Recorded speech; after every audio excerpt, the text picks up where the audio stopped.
O Senhor esteja convosco. Ele está no meio de nós. Proclamação do Evangelho de Jesus Cristo, segundo Mateus. Glória a vós, Senhor.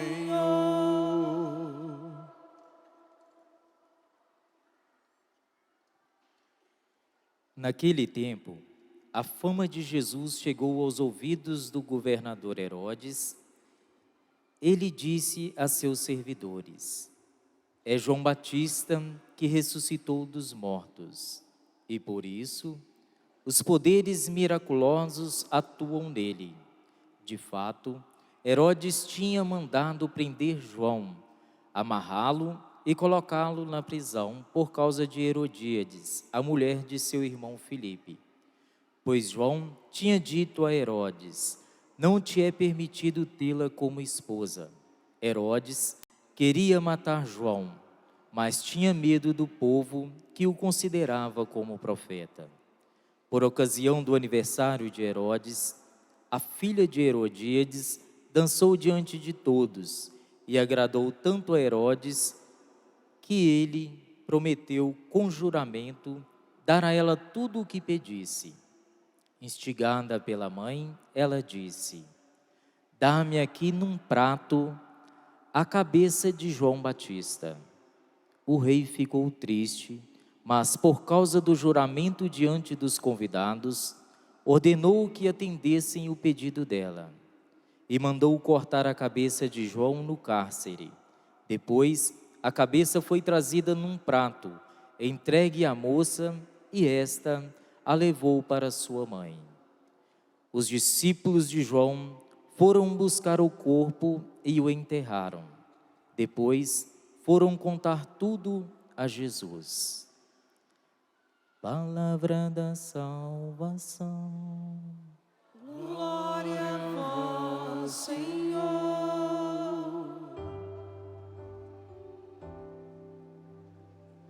Que as nações vos glorifiquem, ó Senhor. Que todas as nações vos glorifiquem. Que as nações vos glorifiquem, ó Senhor. Que todas as nações vos glorifiquem. Irmãos e irmãs, que alegria esse acampamento Sara e Tobias e termos esse evangelho hoje. Esse evangelho chega a ser providencial, tanto o evangelho de ontem como o de hoje. Ontem nós tivemos uma família com um filho prodígio. Sinagoga de Nazaré, um jovem prega como ninguém nunca pregou, cura como ninguém nunca curou, e dizem assim: mas não é filho do Zé, da carpintaria, o falecido? Não é filho da Dona Maria? E sim, é filho do Zé, da Dona Maria, e sim, é carpinteiro. E no evangelho de hoje, nós temos também uma família. Nós temos Herodes, Herodíades e uma mocinha que se chama, não por fonte bíblica a gente sabe, ela se chama Salomé. Ontem, um homem, uma mulher, um filho. Hoje, um homem, uma mulher e uma menina ali que era como que filha. E você viu no que deu? A tragédia que foi. Conseguiram fazer uma festinha do mal e cometer esse pecado terrível. Eles vão ser o motivo da morte de João Batista, que nosso Senhor Jesus Cristo disse: dos profetas nascidos de mulher, nenhum maior do que João. E olha o que eles vão fazer com João Batista. E tudo isso alimentado dentro do ambiente de uma família, de uma cultura familiar. Nós estamos aqui na Canção Nova, e a Canção Nova é uma grande família, feita de muitas famílias ao longo desses anos, e que nos permite hoje nos reunirmos como família de fé católica, né? Tantas expressões da igreja estão aqui, passam por aqui. Ergue a mão para eu ver quem está vindo a primeira vez à Canção Nova. As câmeras conseguem pegar, mantém alta a sua mão, dá uma balançadinha assim. Talvez mais da metade, a primeira vez vindo à Canção Nova. Deixa eu te dizer uma coisa, você que está chegando agora nessa família, nesse lugar, Canção Nova. Só no céu nós vamos ter noção, dimensão da grandeza, do Monsenhor Jonas Abib e da obra que ele fundou e deixou e da Canção Nova para a Igreja do Brasil. Só no céu é possível isso ser dimensionado do jeito certo. Luzia, só no céu. E que Deus dê a vocês força e uma santa alegria, porque eu quero aqui brevemente dar um testemunho pessoal. Eu conheci a Canção Nova em 1999, eu tinha de 14 para 15 anos de idade.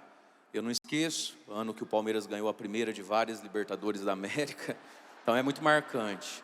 E na minha vida tudo aconteceu meio que ao mesmo tempo, num maio, junho, porque eu lembro que era frio e chovia muito naqueles dias.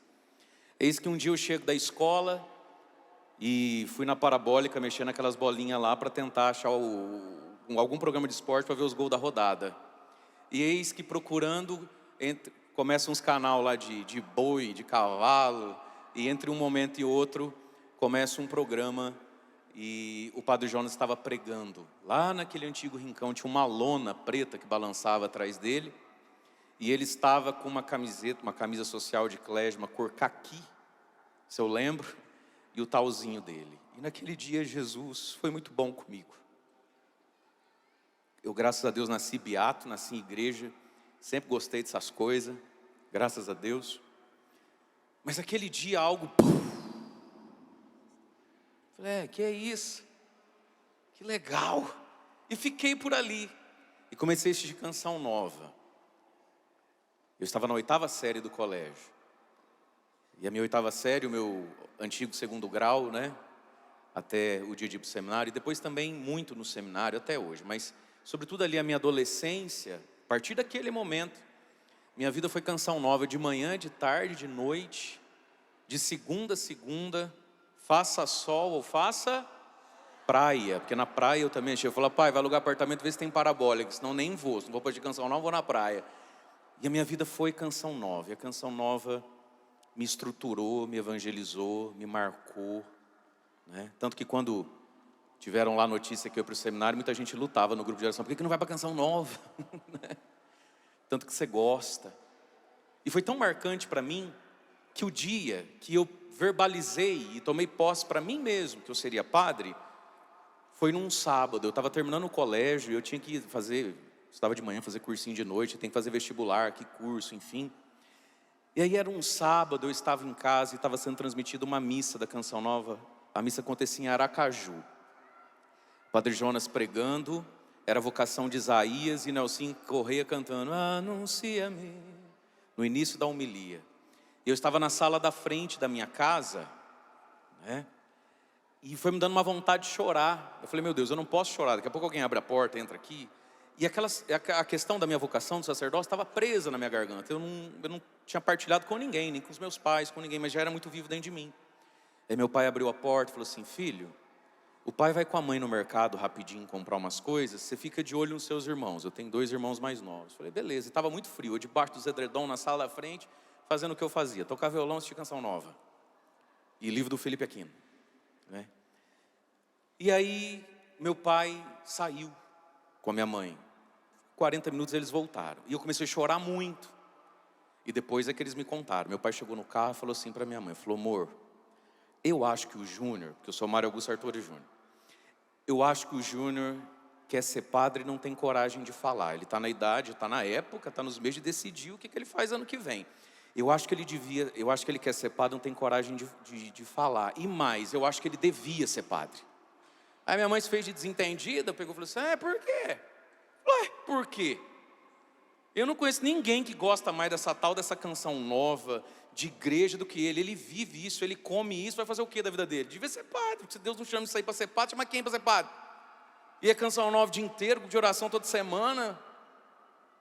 Aí minha mãe falou assim, eu também tenho pensado isso. Eles nunca tinham conversado isso. Meia hora, 40 minutos depois, terminando ali a música do Padre Jonas, do diácono Nelsinho, eu escuto o barulho do carro, eles entram. Eu escuto aquele barulho de sacola na cozinha, eu me desinchando, tentando me recompor, né? E meu pai, ele é muito espontâneo. Ele, sem bater na porta, abriu a porta. E eu debaixo do edredom, tudo com o nariz escorrendo, né? Ele olhou para mim e falou assim, ei, meu palmeirense, vai ser padre ou não vai ser padre? Quando é que você vai abrir o jogo com o teu pai? Falei, it's now or never. É agora. Eu falei, é Deus, né? Eu acho que eu vou. Ele falou, o quê? Você vai ser padre? Eu acho que eu vou. Ele falou, amor, vem cá, deixa esse menino pra lá, vem cá, senta aqui. Sentaram no sofá e falou assim, fala, o pai quer te ouvir. A mãe quer te ouvir, a gente quer te ajudar. Foi tão marcante para mim, foi tão minha amiga, foi tão minha companheira, a Canção Nova e o carisma dela, que hoje eu sei que vários de vocês me acompanham todos os dias, mas nós não nos conheceríamos. Eu poderia talvez até ser padre, eu acho, porque Deus é Deus, mas nós não nos conheceríamos. Eu não teria talvez algumas características que eu tenho, não fosse a Canção Nova. Ergue a mão para eu ver quem gosta um pouquinho de mim aí, para eu ver. É um tantão, você viu? Você está devendo um pix para a Canção Nova. E por que eu te digo isso? Dia da minha ordenação sacerdotal, e eu fui ordenado padre, vou fazer 14 anos de padre agora em dezembro. Então eu fui ordenado padre um pouquinho antes do boom de Instagram, Facebook, não tinha. Era o WhatsApp, nem o WhatsApp, né? MSN, o Orkutzinho. Na minha ordenação sacerdotal, no final, o ordenando sempre faz agradecimentos, agradecer a família, né? A igreja, tarará. E lá eu gastei e dediquei algumas linhas à pessoa do Padre Jonas, à obra Canção Nova. Muita gente nem entendeu. Mas a Bíblia diz, a quem a honra, a honra. E eu devo muito, acho que eu devo tudo talvez à Canção Nova. Esse lugar é muito santo. E você que vem pela primeira vez, talvez há pouco tempo conhece. Nós somos muito felizes, né? Muito gratos. Deus abençoe e recompense. Então, Deus abençoe e recompense. De 3, amém. E no céu, Deus mostra o tamanho das coisas, né? Isso que já na terra a gente sabe também, a grandiosidade disso tudo. Deus é como... E eu te assistia, mulher. Eu falava assim, será que um dia eu vou conseguir falar, sem tropeçar, igual essa mulher fala, igual a Luzia? Ixi, eu era Luzia Futebol Clube. Amém. Amém. Glória a Deus. Amém. Diga comigo, uma família. Abre a boca, miserável. Fala uma família. Vocês estão emocionadinhos? Vamos terminar de emocionar? Então, olha lá, no 3, faz assim. Pronto. Vamos, podemos? Sim ou não? Diga comigo, uma família para o bem, uma família para o mal. E meus queridos, que esse acampamento Sara e Tobias seja para você, para sua casa, para todos nós, um ano de jubileu. Nós estamos no jubileu da esperança, não é isso? E você viu que a primeira leitura de hoje é um trecho do livro do Êxodo. Já há 3 semanas a liturgia diária, a igreja nos ajuda a conhecer a história de Moisés. Nós já estamos lá no ponto que o povo entrou na terra. E agora se fala então de um ano de jubileu. Resumo da ópera. A cada 7 vezes 7, 49, 50º ano. E aí Deus diz 2 coisas ali. Terminou primeiro falando assim, parem de fazer mal um ao outro, pelo menos no ano do jubileu, poxa. Não se defraudem um ao outro, ao menos no ano do jubileu. E outra coisa que diz no jubileu, no ano do jubileu, vocês não vão plantar nem colher, mas pode colher dos campos que vocês nem cultivaram. Isso é tão profundo, gente. Então o ano do jubileu é um convite a, primeiro, confiar na providência de Deus em todas as coisas, não alcançar as coisas de um modo sorrateiro, ilegal. Confiar em Deus. Olha o que Deus está dizendo, no ano do jubileu vocês não vão plantar e não vão colher nem da terra que vocês plantaram, deixa cair e estragar no pé, mas vocês podem colher dos campos que nem foram cultivados. Essa é uma dinâmica um pouco da igreja. Você está aqui possivelmente por causa do Frei Gilson. E o Frei Gilson é um campo que você não plantou nem cultivou, mas você colhe dele. Não é verdade? O que você tem a ver com a história, com a vida do Frei Gilson? Nada. Mas agora você está colhendo dele. A Canção Nova, talvez na vida da maioria das pessoas, você nem planta nem colhe dela, ela não tem nada a ver com você. Mas você colhe do terreno que você nem cultivou. Quem será que plantou e cultivou doutora Filó? Quem será? Aí você vem aqui e esse campo não é teu. Essa paroquiana não é minha. E você senta, colhe e come da gratuidade, da surpresa, do inesperado de Deus. Ontem a Rogerinha fez uma pregação aqui ontem de manhã que, pelo amor de Deus, Aquilo precisa virar livro, precisa virar congresso, precisa virar estudo. Ontem a mulher estava no óleo da unção. Eu acho que ela tempera a salada com óleo do Cristo. Não é possível. Eu falei, Rogerinha, filha, você arrumou isso? Que unção, que coisa. Quem foi que plantou, cultivou Rogerinha? Você nem sabe quem era a mulher e ontem você comeu, assim, esbaldou. Amém? Então, o ano do jubileu, confiar em Deus. Deus cuida de nós, não queira ter nem acessar pessoas e bens materiais fora da graça, da bênção e da gratuidade de Deus. Amém? Segundo aspecto do jubileu, pelo menos no jubileu, não façam mal uns aos outros, vocês são os irmãos, aprendam a se tratar bem, poxa. Bate no peito comigo e fala assim, esse acampamento para mim e para minha casa é jubileu. A partir de agora, eu confio em Deus e vou tratar melhor quem é meu. Amém? Quem está marido e mulher, pega na mão um do outro, ergue bem alto, fala assim, vai ser jubileu agora. A partir de hoje, não por um ano, para o resto da vida.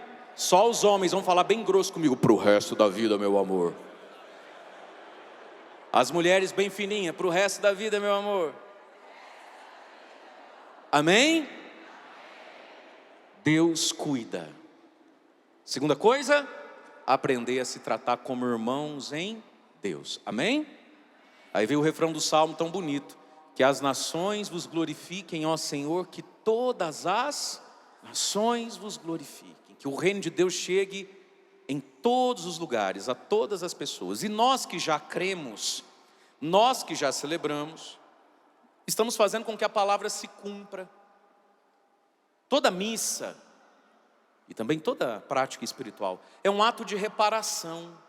Hoje, se a gente colocar na ponta do lápis, será que dá mais de 50% dos seres humanos amando a Deus, louvando a Deus, lembrando de Deus? Sim ou não?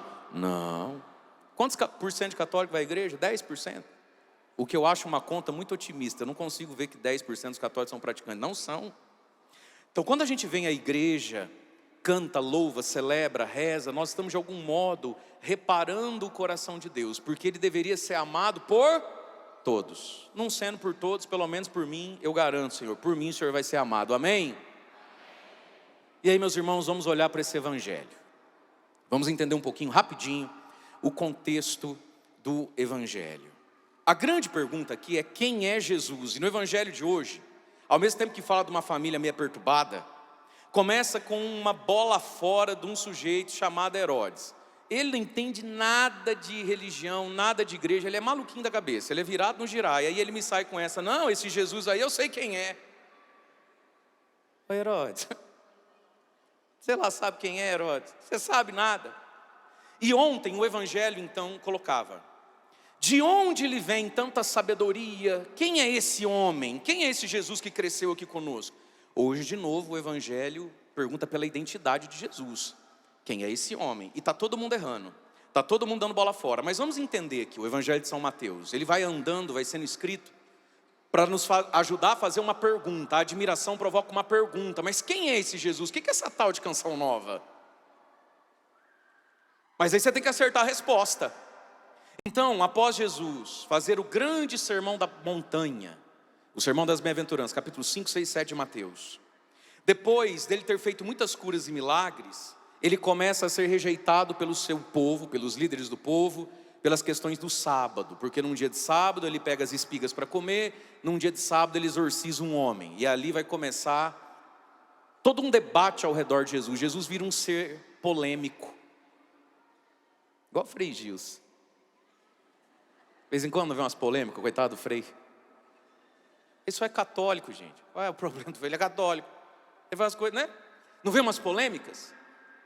A canção nova, lá na sua paróquia, começa um tipo de retiro para jovem, vira polêmica. O povo da igreja adora um bafafá. Nossa Senhora. E começa um bafafá ao redor de Jesus. Jesus vira uma pessoa polêmica e controversa, amor e ódio. E aí então eles vão pedir um sinal para Jesus. E Jesus fala, sinal para vocês para quê? O que vocês vão fazer com sinal? Se eu sinalizar que é para lá, você vai? Então eu não vou sinalizar. A partir de hoje eu sou um sinal de Jesus. Jonas, o sinal de Jonas.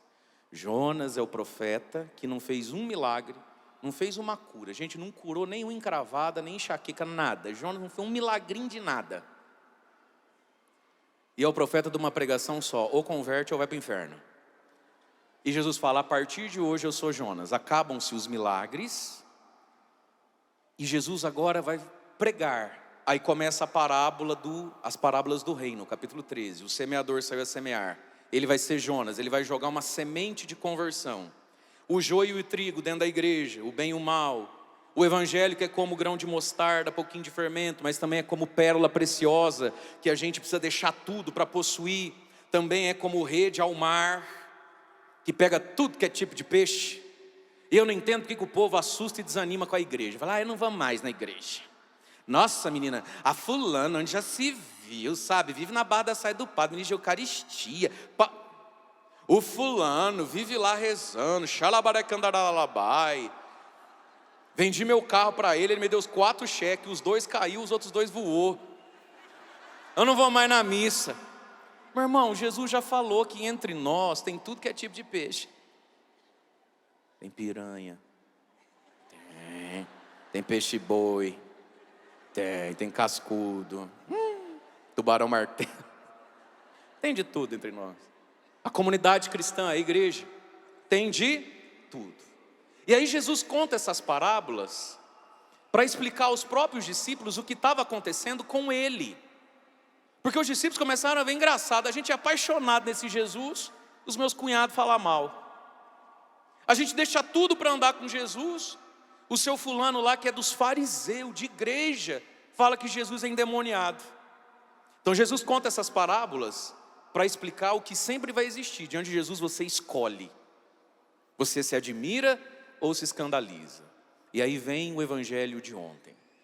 Jesus vai pregar na sua terra, na sua sinagoga, santo de casa não faz milagre. E a gente viu o evangelho de ontem. Eles ficaram escandalizados. E ontem Jesus fracassou em Nazaré. Hoje, de novo, a mesma pergunta, quem é ele? Lá dentro do palácio do homem mais poderoso, mais rico da província, da região e mais devasto também que havia. E ontem, a confusão, o tropeço, era por causa da humanidade de Jesus. Você já reparou? Vem com o padre, comigo. O povo gosta de umas ideias exóticas, não gosta? Ao invés de ser católico padrãozinho, o povo quer inventar a roda. Aí daí você está lá na paróquia, chega lá o padre, sei que o senhor é ocupado, você desculpa que está brincando. O senhor já viu esse livro aqui? Nunca vi. Nunca vi o livro, não conheço o autor. Não é que eu tenho uma cunhada, que agora ela está na igreja tal, mas ela já foi da tal e da tal. Que falou assim que esse livro, porque assim, não sei se o senhor sabe, né? A gente está no ano do escorpião, porque o sol está passando em Sagitário. Você fala, minha Nossa Senhora, chama para vir na missa, confessar, rezar o terço. Não aposta nessas coisas. O catolicismo para muitas pessoas é brega, é cafona. Aí vai para essas coisas misticoide, para esses esoterismos, para essas bagunças. E você já reparou como o ser humano está predisposto muitas vezes a buscar Deus, o espiritual, nas coisas mais esquisitas que tem. E aí tropeça no quê? Na humanidade de Jesus. O ser humano não tem muita dificuldade de admitir que Deus existe, desde que seja um Deus conforme a minha cabeça e maluquice. A partir do momento que ele se revela no carpinteiro de Nazaré, as pessoas não estão disponíveis ao carpinteiro de Nazaré. Aquilo que ontem foi pregado aqui, parece que a gente vem na igreja de domingo e de segunda a sábado a gente não consegue entender como é que isso acontece na vida. E aí vira essa fé estranha. Então ontem, de onde lhe vem tanta sabedoria? De onde ele vem? Ué, da carpintaria do Zé e da Maria, por que não? Por que um casal assim, uma carpintaria, não pode produzir um filho desse tamanho? Por que tem que ser exótico, excêntrico? Por que tem que ser do mais caro, do mais pomposo? Então eles tropeçam na humanidade de Jesus. E ontem tinha uma pergunta ainda. A irmã dele. E eu não vou gastar tempo aqui explicando para você que as irmãs e o irmão de Jesus é tudo primo. Vamos, supera, porque me deram pouco tempo hoje. A minhas missas lá no Santuário de São José, eu queria 3 horas. Aqui falar que eu tenho no máximo 1h50. Falei, meu Deus, como é que eu faço? Vem comigo, vem comigo. As irmãs dele, dá o nome das irmãs. Depois você lê lá, Padre Mário capítulo 12, versículos de 19 a 20. Eles disseram assim, Mas a irmã dele não é a Maria, não sei o quê, que comprou e está devendo no mercado? Os irmãos dele não é o Tiago, o Judas e o fulano, que quarta-feira passada foi jogar um futebolzinho, ele quase me arrancou a perna fora? E eles começaram a tropeçar na família de Jesus. Eu estou fantasiando aqui para você, que é para você ficar comigo. Mas a família de Jesus, a Bíblia não diz que eles eram santos, esses primos, essas tias, nem eram pecadores. Mas aqui, queridos, quantas pessoas estão querendo Jesus sem a família de Jesus? Qual é a família de Jesus? A igreja. Não tem Jesus sem a igreja. Essa é a hora, eu vou até virar de costas para ninguém ficar constrangido. Essa é a hora, minha filha, que você belisca o teu marido até ele falar aleluia. E fala, você está ouvindo o que o pai está falando, bem? Não tem Jesus sem igreja. Não tem esse negócio, ai, que eu rezo em casa, mulher, Deus sabe do meu coração. Posso voltar? Você já beliscou ele, mulher? Já, voltei. Não, para o senhor não ficar constrangido. As pessoas querem Deus, mas elas não querem a humanidade que rodeia Deus. Sim ou não? Se você quer Jesus, meu irmão, você vai levar a família dele junto.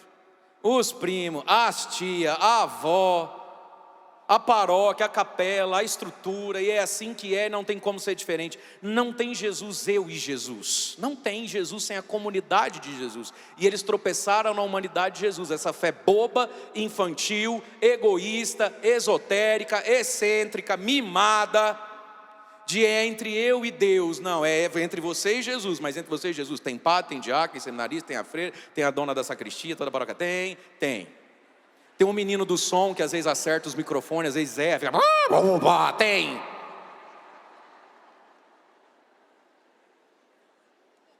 Eu preciso avançar na homilia. Me diz assim, eu entendi, padre.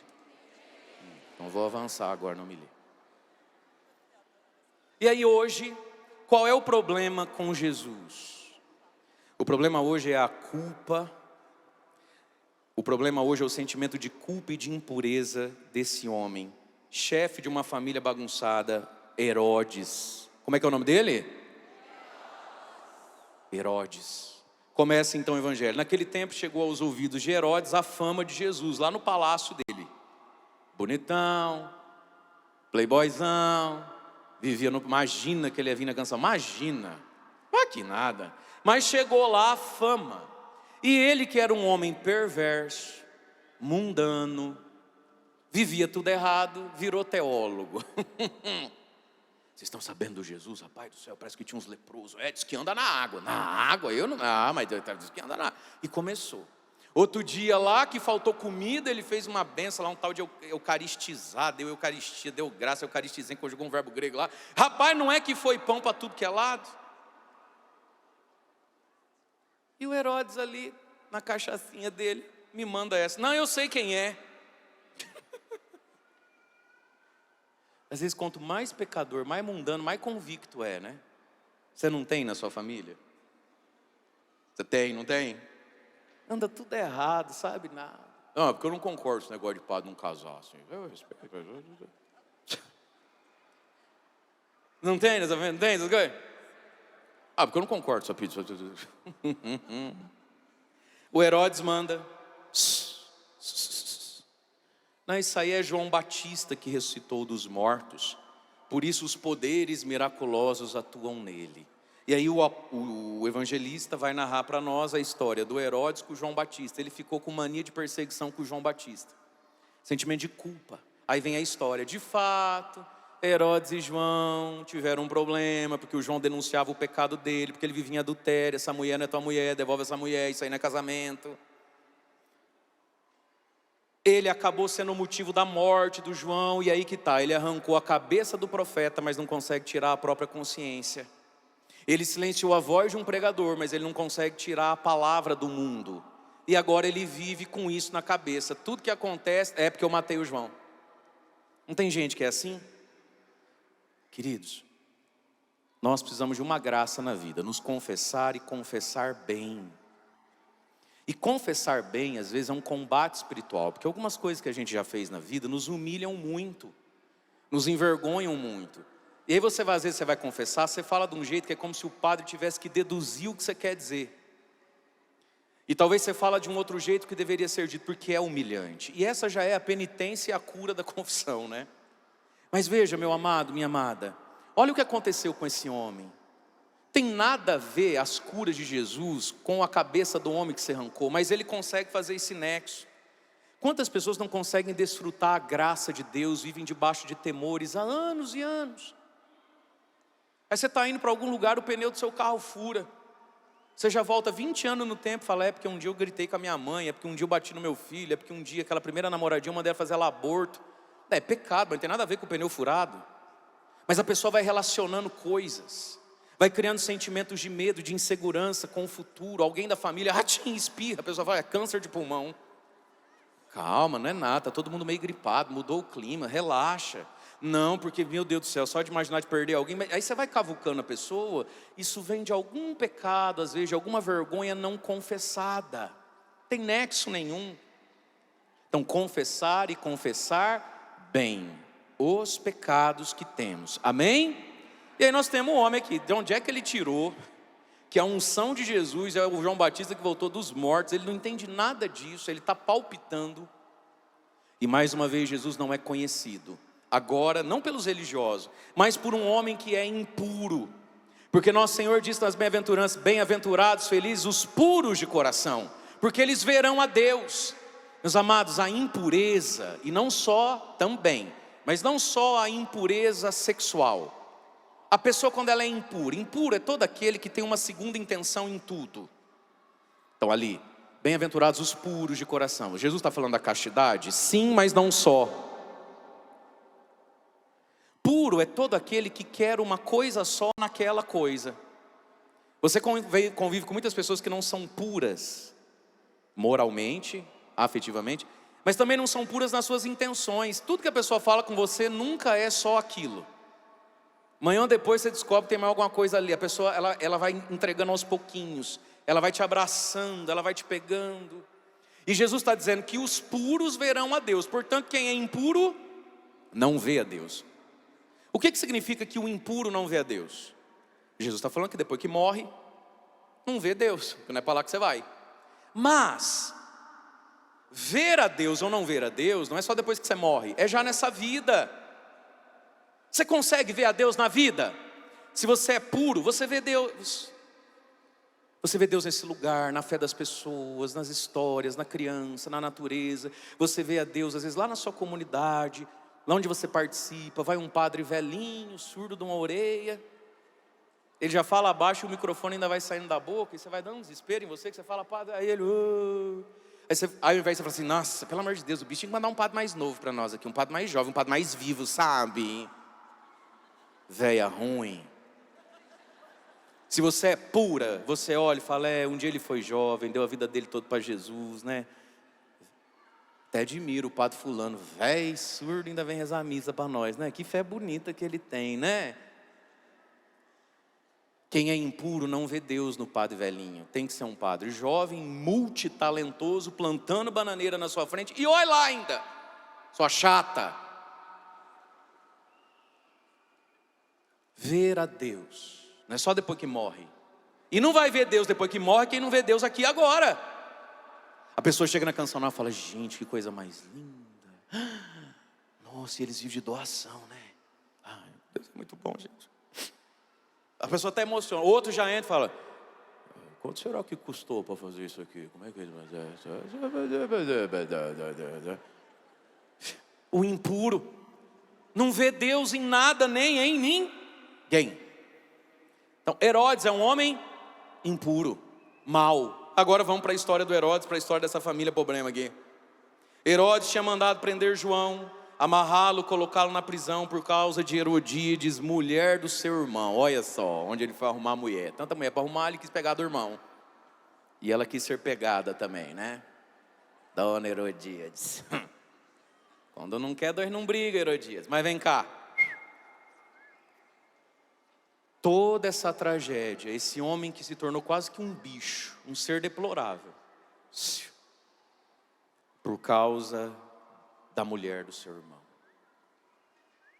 Homem e mulher foram feitos para ser uma bênção um para o outro, amém? Deus criou Eva, Rogerinho pregou ontem aqui, para ser um auxílio, e o diabo ataca o que Deus fez para ser auxílio. Olha o que virou esse homem por causa de uma mulher, por causa de uma paixão, de um apego, de uma devassidão, de uma tara, de um sentimento de rixa com o próprio irmão, eu não sei.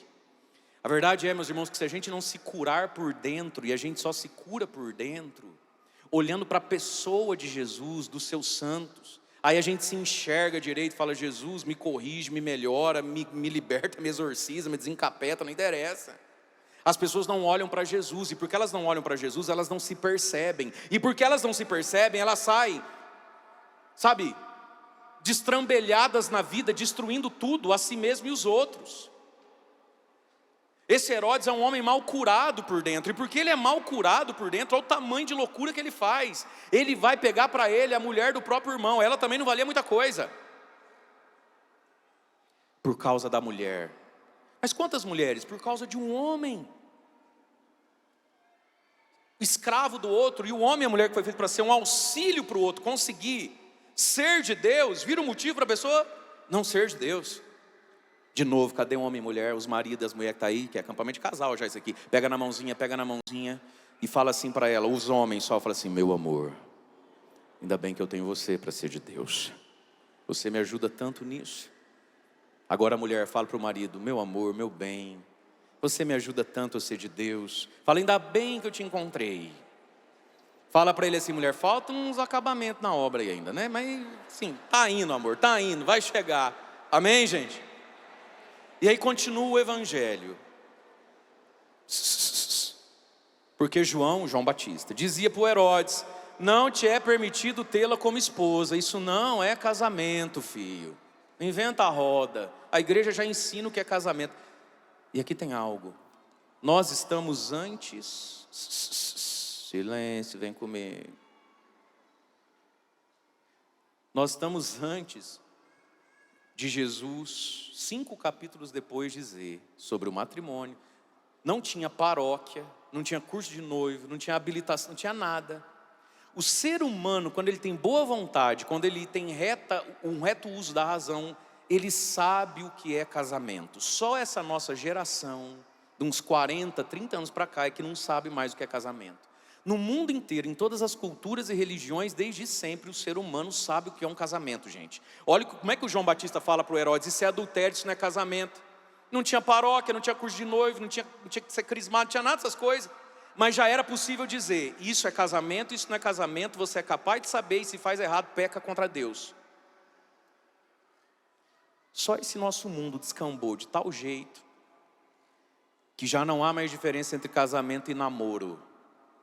É por isso que tanta coisa tem dado errado, porque não há mais diferença prática, real e concreta de um namoro para um casamento. Virou uma emboleira, um negócio, o tal do namorido, e juntado com fé casado é. Não existe mais etapa. Aí o sujeito nem conhece, já se acha casado, e depois de 20 anos, não se acha casado. Não é assim? Já vai vivendo como casado. 20 anos depois você fala assim: por que não casa na igreja? Ah, porque a gente não se sente pronto. Ué, eu achei que você estava pronto. Ué, não foi 2 meses, foi morar junto? O ser humano é doido, gente. Herodes, isso não é casamento, essa não é tua mulher, filho. Então Herodes, diz o outro evangelho, gostava de ouvir João, mas ficava encabulado. E nesse aqui diz, começou a querer matar João, mas tinha medo do povo, o povo tinha João como profeta. Diante da verdade, queridos, a gente só tem 2 caminhos: ser humilde, acolher e pedir a Deus força, graça e ter esperança, ou ficar nesse mimimi que você fica. A gente não vem na igreja para levar essas burdoadas, a gente vem na igreja para ser acolhido. Onde você arrumou isso aí, hein? Onde você arruma esses jargão de novela mexicana? Maria Cleusa do bairro Clemente, Humberto Gustavo e Souza. Essa é muito novelizada a sua cabeça. Herodes, junto com Herodíades, seguiram um caminho. Raiva, birra, troca de canal, não quero mais cifrei na minha casa. Entendeu? E aí, meus irmãos, quando a gente não decide, o diabo decide. Olha o que aconteceu. Ele foi cozinhando uma dúvida. Eu sei o que é certo, mas o certo é difícil, porque hoje em dia, se fosse ver, né, mãe? Porque, ai, mãe, eu sei, mas a Tante, a Pante, a Nath, a Rafa, a Dani, a G, a Lu, a Feira, a Mia, a Cá, falou que tipo, nada a ver. Mas minha filha, você não é todo mundo. Aí a menina fica. Não decide não, o capeta decide. Chegou a ocasião oportuna, diz o Evangelho. O Herodes resolveu fazer uma festinha. Imagina o naipe da festa.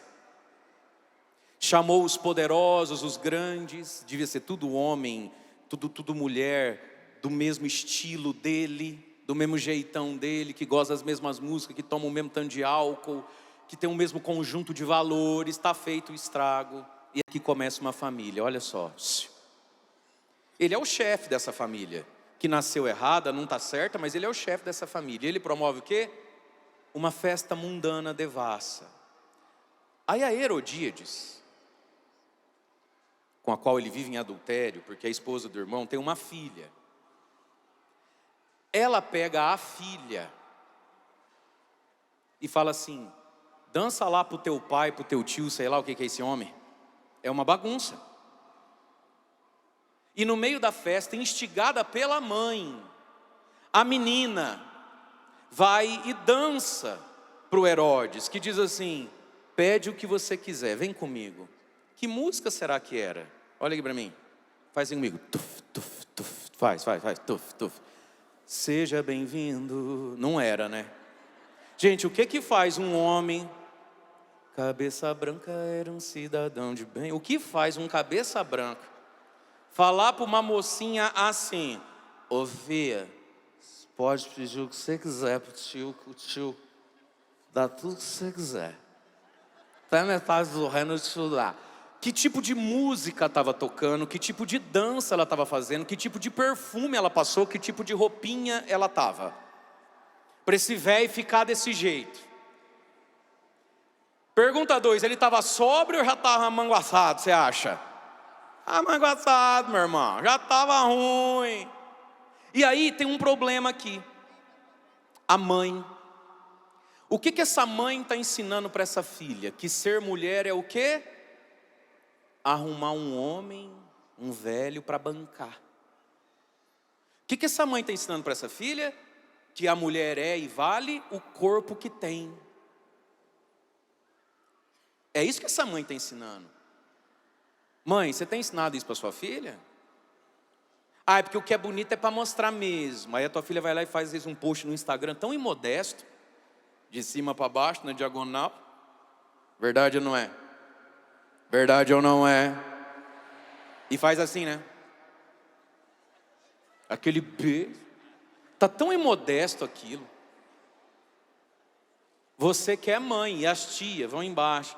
Gatona da mãe, linda da tia. Ai, tem que mostrar mesmo. Linda, perfeita, Claudinha. E depois vem colocar o nome da menina no bolso da gente pra gente rezar. Não vou rezar por ninguém, não. Linda, gatinha. Ai, filha, que linda. A mãe queria ter o corpo que você tem. O que você está ensinando para sua filha?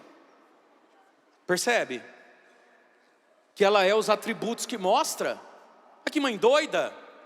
E aí, você acha na Bíblia Jesus com 12 anos dando um show, o pai e a mãe sendo honrado. Jesus jovem senhor, 30 anos, de onde vem tanta sabedoria? E essa moça também é uma jovem que também tem pai e mãe. E olha o que ela virou, olha o que aconteceu com ela. E ela não tem personalidade, ela nem sabe o que ela quer da vida. Ela fala assim: ô mãe, ele tá lá, meio bêbado, meio desmaiando, falando que eu posso pedir o que eu quiser. O que eu peço? Ela não sabe nem o que ela quer pedir. E a mãe usa da filha, ao invés de falar assim: filha, pede então o iPhone 16 lá, que custa um rim, um Palio novo, um Celta, já que quer dar. Não, a mãe não quer saber o que a filha precisa, nem o que a filha quer. E a filha nem sabe o que quer, nem sabe o que precisa. A mãe diz assim: pede a cabeça do João num prato. E a menina vai lá e pede a cabeça de uma pessoa no prato. Que facilidade! Entre matar e morrer, viver, fazer mal para o outro, manipular o outro. E tudo isso acontecendo dentro de uma família. Essa família tinha que estar no Saritobia, gente, sim ou não? A Herodíades tinha que estar aqui, sim ou não? O Herodes tinha que estar lá, sim ou não? O povo é doido. Bate no peito e fala, ainda bem que a gente veio. Dá tempo aí de recuperar as coisas. E aí, queridos, que coisa mais triste. Uma família totalmente disfuncional por causa do poder.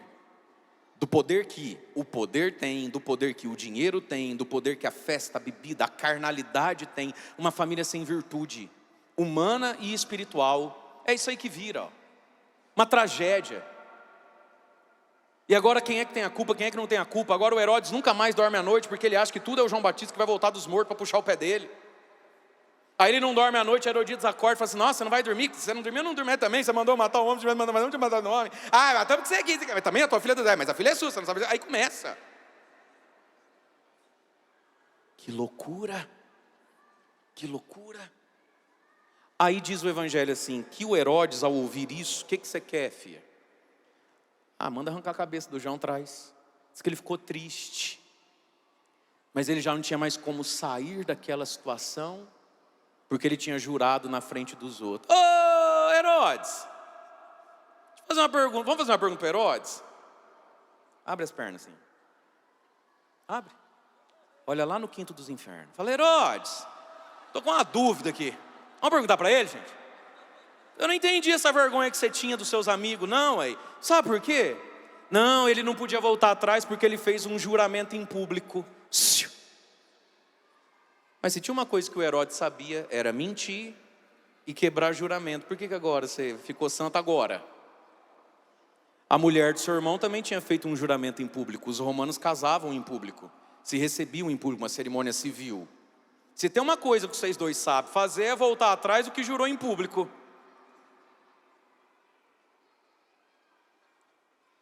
Sabe, meus irmãos, muitas vezes a verdade ela é muito exigente.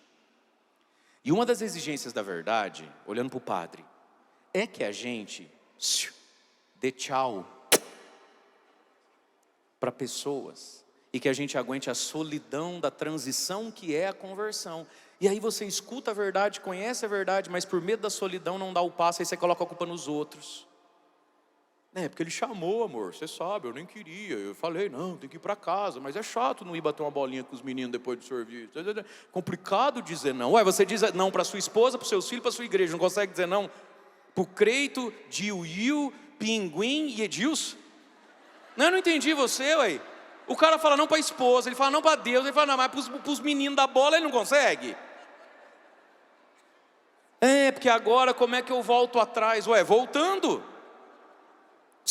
Você está achando, meu amigo, minha amiga, que a sua conversão vai ser celebrada por todo mundo? É claro que não. Virou crente.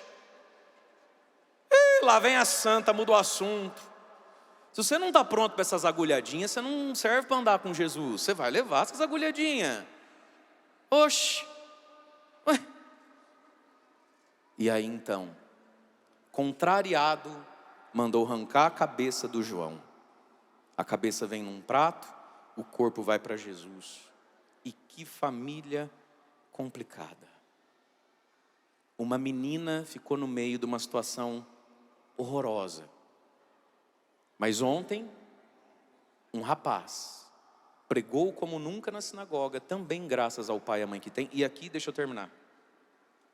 Existe um pecado terrível, que é desonrar pai e mãe. Muitas pessoas não tiveram um pai e uma mãe muito virtuoso. Você é meio que um milagre da graça de Deus, não é? Lá pelo meio do caminho, aos 45 do segundo tempo, Jesus entrou na tua vida. E às vezes a fé que você tem, infelizmente você não deve ela a pai e mãe, porque não foi ali que você recebeu. Mas não tem pecado talvez mais terrível que alguém que tem um pai e uma mãe, diferente da Herodíades e do Herodes. Tem um pai e uma mãe que lembra muito mais São José e a Virgem Maria, e o sujeito sai do avesso. Que história é essa? Tem um ditado diz assim, porque a fruta não cai longe do pé. Verdade. Mas também é verdade que às vezes a fruta cai tão pertinho do pé, de um pé tão bom, parece que Satanás vai lá e chuta para a beira do meio-fio.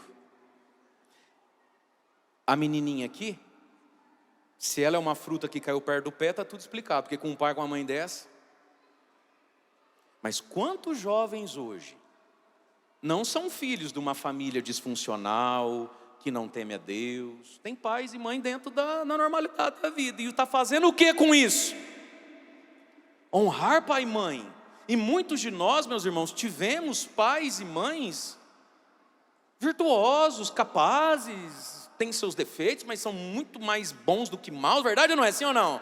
Quem aqui pode erguer a mão e dizer assim: obrigado, Senhor, pelo pai e a mãe que você me deu, olha, se eu pudesse eu escolhia de novo? É o meu caso. Você tem que honrar isso aí, ué. O pecado terrível de desonrar pai e mãe, de desonrar a experiência primeira que temos, e se Deus me livre de estar sendo presunçoso agora, não é para ferir. Nós estamos aqui na Canção Nova, e eu sei que muitos de nós que estamos aqui somos de algum carisma meio próprio, lá na sua paróquia, lá na sua diocese. Tem um jargãozinho triste, que uma vez eu ouvi de um frei, sobre a igreja, sobre carisma, mas para nossa reflexão, que diz assim: a primeira geração de algo vive, dá tudo e fica santa, e cristaliza aquilo.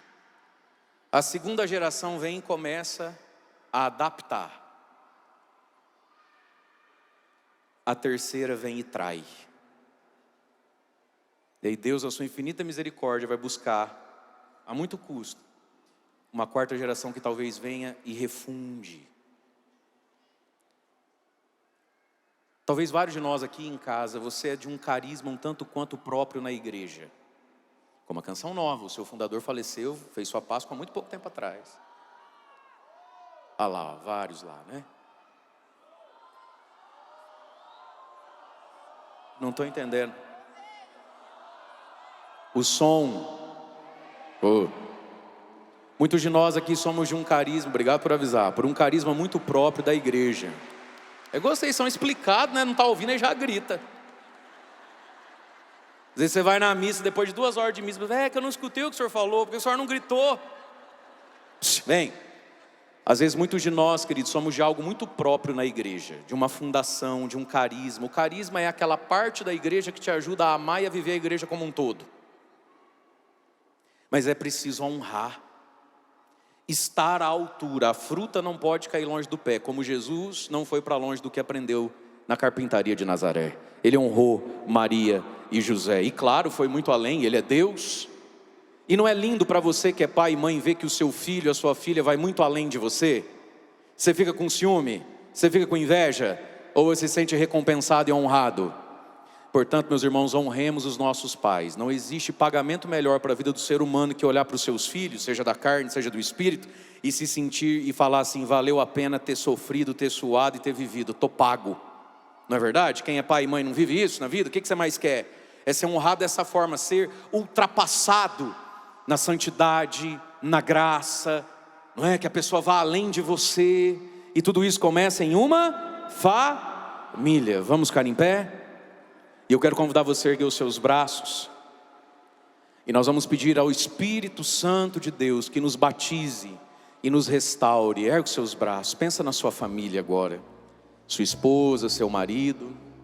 Se você tem a graça dos filhos, pensa nos filhos, pensa nos netos. E vai pedindo: restaura a nossa casa, Senhor. Talvez a tua família está ferida e machucada por esse espírito de Herodes e Herodíades, o espírito do mundo, do erro, do equívoco.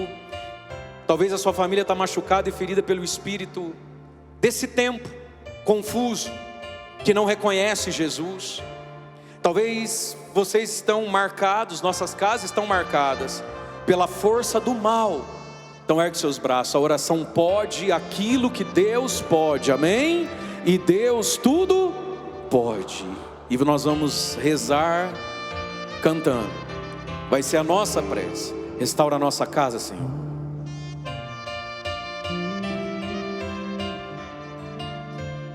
Cante isso. Restaura a nossa casa, Senhor. Faz disso uma prece, deixa a tua alma orar. Restaura a nossa casa, Senhor. Restaura a nossa casa. Restaura a nossa casa, Senhor. Restaura a nossa casa, Senhor. Pensa nela e canta: tua bênção derrama. Tua bênção derrama. Cantemos uns pelos outros. Nossa casa vem reconstruir. Isso, que lindo. Tua bênção derrama aqui. Sua bênção derrama aqui. Nossa casa vem. Nossa casa vem. Você crê? reconstruir. Se você crê, peçamos com sinais e prodígios. Com sinais e prodígios Sobre nós. sobre nós, derrama o teu Espírito. Com sinais. Com sinais e prodígios sobre nós, derrama o teu Espírito. Quero convidar você a dar a mão para sua esposa, para o seu marido. Segura na mão dele. Segura na mão dela, como prece agora. Pega na mão do seu marido, da sua esposa, os casais que estão aqui. Fica de frente um com o outro, um instantezinho. E eu quero convidar, começando pelo homem. Homem, coloca as mãos assim na cabeça da sua mulher, uma mão no ombro, outra na cabeça. E vai orando e dizendo: Senhor, restaura a minha esposa com o teu Espírito Santo. De todas as feridas e máculas que ela carrega nessa vida, ao longo da história dela. Feridas e máculas que eu, como marido, como homem, causei. Senhor, feridas e máculas que o mundo, o nosso tempo tem causado nela. Restaura minha esposa com sinais e prodígios. Concede a ela, Senhor, sabedoria, temor, saúde, unção, fé, alegria. Vai orando, marido, pela tua esposa. Pede a bênção. E vai pedindo: restaura minha esposa, Senhor. Restaura minha esposa com sinais e prodígios. Os homens cantando isso: restaura minha esposa, Senhor. Canta assim, homem. Restaura minha esposa, Senhor. Isso, homem, cante assim. Restaura minha esposa, Senhor. Força, homem. Restaura. Restaura minha esposa, Senhor. Restaura. Restaura minha esposa, Senhor. Com sinais e prodígios, canta, homem. Com sinais e prodígios sobre ela derrama, sobre ela derrama o teu Espírito. Força, marido. Com sinais e prodígios sobre ela derrama, Senhor. Sobre ela derrama o teu Espírito.